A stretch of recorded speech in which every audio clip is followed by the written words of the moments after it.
Well, first of all, Canada has been there for Ukraine from day one, indeed from before day one, as in 2015 we started training Ukrainian military forces on the ground in Ukraine, which was a significant part. Western training to the Ukrainian armed forces is one of the reasons why Ukraine has been able to stand up to the Russian invaders so effectively over the past years. It's not just Canada, a number of countries have been involved. But for historical reasons, Canada having the second largest diaspora of Ukrainians in the world means that we felt deeply connected to Ukraine, but we also believe deeply that it's not just about Ukraine.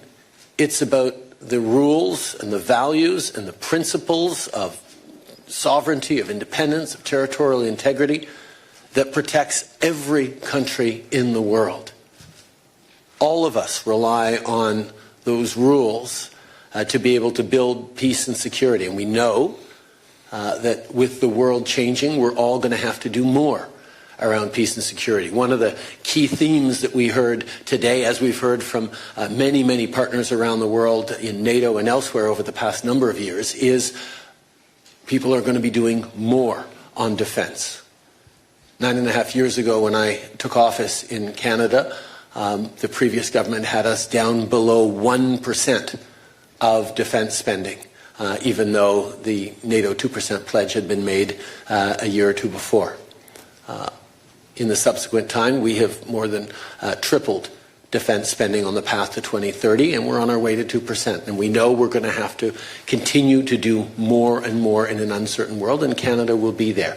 As to how we will be there, we will work with our neighbours on it, but everything is on the table because we need to make sure that might no longer makes right in this world.